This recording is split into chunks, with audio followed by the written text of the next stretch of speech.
네, 미얀마에서 지난 토요일 하루에만 무려 100명이 넘는 시민들이 군경에 의해 숨지는 등 민간인 사망자 수가 450명을 넘어선 것으로 집계됐습니다. 네, 미국에서는 변이 바이러스의 확산과 봉쇄 완화로 코로나19 신규 확진자가 다시 크게 늘었습니다.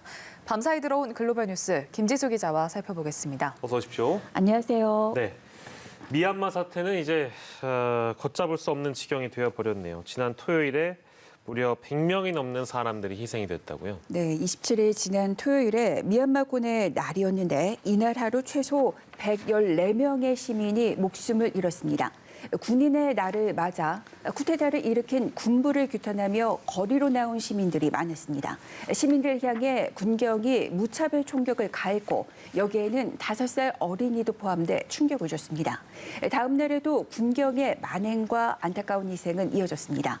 어제 만달라에서는 민간인 한 명이 총격을 당한 후 불에 타 숨지는 일이 있었습니다. 이 남성은 마을의 자경단원 중 한 명이었습니다.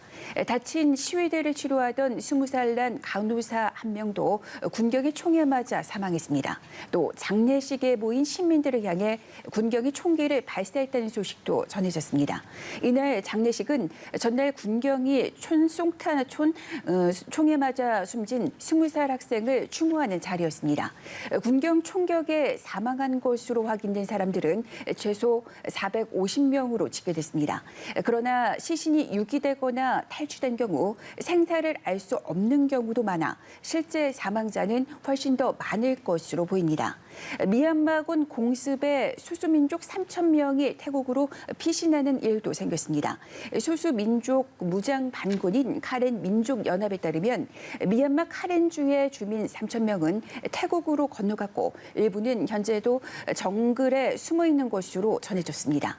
서방 국가들은 미얀마 군부를 향해 각종 제재를 쏟아내고 있으나 유혈 사태는 오히려 점점 악화하고 있어 국제사회의 무능에 대한 비판이 일고 있습니다. 네, 안타까운 소식이 계속해서 이어지고 있습니다. 이번에는 날로 격화하고 있는 미중 갈등 관련 소식 살펴보겠습니다. 트럼프 행정부 때 미국이 중국에 대해서 관세 폭탄을 때리면서 중국을 압박했는데 이제 바이든 행정부가 들어서면서 중국이 내심 이 고유 관세를 철회해주기를 바랬지만 결국 유지하기로 했다고요. 네, 바이든 행정부는 트럼프 행정부 당시 부과됐던 중국산 제품에 대한 고율 관세를 철회하지 않기로 했습니다. 캐서린 타이 미국 무역대표부 대표는 월스트리트 저널과 한 인터뷰에서 중국 상품에 대한 관세 부과 때문에 미국 기업과 소비자들이 비용을 치를 수 있다는 점을 안다면서도 이 같은 입장을 정했다고 밝혔습니다. 중국에 대한 관세 유지 방침은 미국과 중국의 관계가 통상뿐만 아니라 중국의 인권 탄압 논란, 홍콩의 자치권, 대만 민주주의, 남중국해를 둘러싸고 전방위로 악화하는 가운데 나온 것이어서 주목되고 있습니다. 중국은 바이든 행정부가 들어서자 고율 관세를 철회해주기를 기대해왔습니다. 타이 대표는 협상가로서도 전략적인 이유 때문이라도 관세 철폐를 꺼린다고 말했습니다. 트럼프 전 대통령은 재임 시절 연간 3,700억 달러, 419조 원 규모의 중국산 제품에 최고 25%의 관세를 부과했습니다. 트럼프 대통령은 중국이 보조금, 기술 탈취 등 불공정 관행을 통해 미국을 경제적으로 침탈한다며 무역법 301조를 발동시키는 등 보복 관세를 단계적으로 매겨왔습니다. 그러자 중국은 1,100억 달러, 그러니까 124조 원 규모의 미국산 제품에 즉각적으로 관세를 물리면서 한동안 미중 무역 전쟁이 이어져 왔습니다. 네, 미중 갈등 상황 짚어봤고 지난주에 미국이 동맹들을 대동해서 중국의 인권 탄압을 문제 삼으며 제재에 들어갔는데 미국 쪽에서는 이제 유독 인권 얘기가 많이 나옵니다. 미국 의회에서 북한 인권과 관련한 청문회가 열릴 거다. 이제 이런 소식도 전해졌죠? 네, 미국 의회 산하의 초당적인 기구가 한국의 대북전단 살포 금지법 관련 청문회를 다음 중에 열 것이라는 그런 전망이 나왔습니다. 톰 렌토스 인권위원회가 한국의 대북전단 살포 금지법 관련 청문회를 다음 달 중에 열 것이라는 건데요.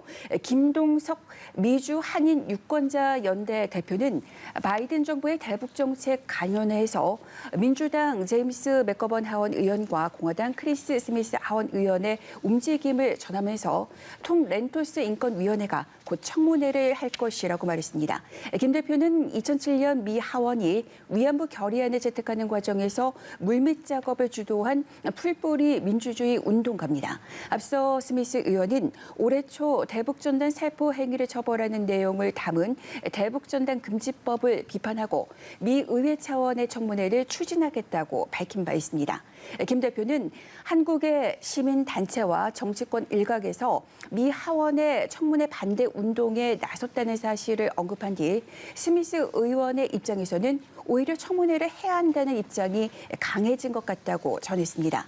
김 대표는 바이든 행정부 출범 후 의회에서도 중국 등의 인권 문제를 서둘러 다루려는 움직임이 있다고 전했습니다. 김 대표는 한국 정치권을 향해서 청문회를 회피하지 말고 미국 정치권을 이해시키고 설득할 계기로 만들어야 한다고 제언하기도 했습니다.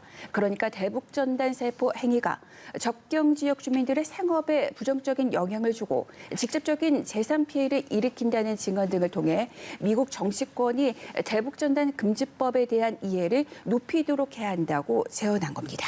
네, 이제 조만간 바이든 행정부의 새로운 대북 정책도 나올 예정인데 미국 내에서 북한 인권 관련해서 어떤 움직임이 일지도 지켜봐야 할 것 같습니다. 이번에는 코로나19 소식인데요. 미국에서 확진자가 계속 늘고 있다고요. 네, 미국에서 변이 바이러스 확산과 각주의 봉쇄 완화 정책으로 코로나19 확진자가 다시 증가세를 이어가고 있습니다. 지난주 미국의 하루 평균 신규 확진자는 6만 1000여 명으로 2주 전 평균보다 11% 증가했습니다. 이 같은 확산세는 전문가들이 몇 주 전부터 3월 말에 확진자 발생 추이가 상향 곡선을 그릴 것이라고 예상했던 것과 일치합니다. 문제는 이뿐만이 아닙니다. 영국발 변이가 유럽을 거쳐 미국에서 새로운 유행을 일으킬 것이라는 전망이 계속해서 나오고 있습니다.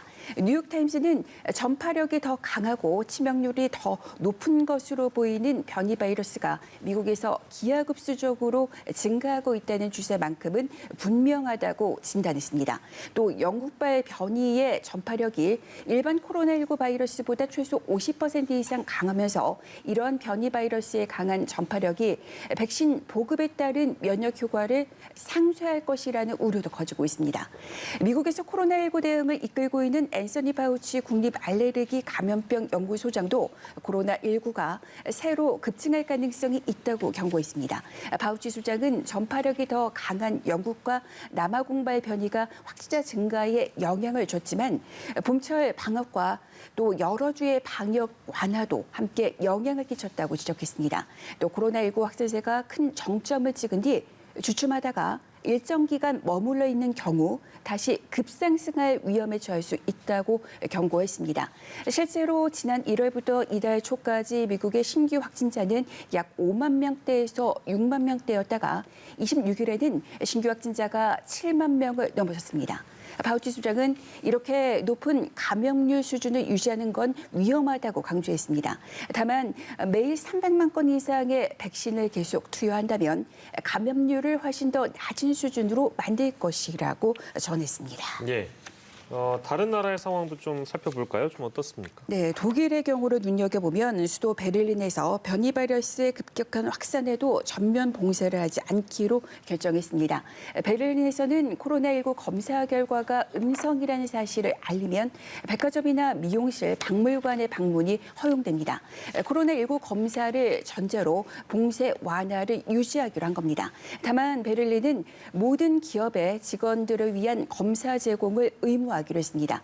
기업들은 또 전 직원 중 50% 이상이 재택근무를 하게끔 조치했습니다. 스페인에서는 코로나19 대유행 속에 대규모 콘서트를 하는 게 안전할지 가늠해보는 그런 시험이 열렸습니다. 입장 전에 시행한 코로나19 신속 검사 결과 음성으로 나오고 마스크를 착용하면 거리 두기를 하지 않도록 했습니다.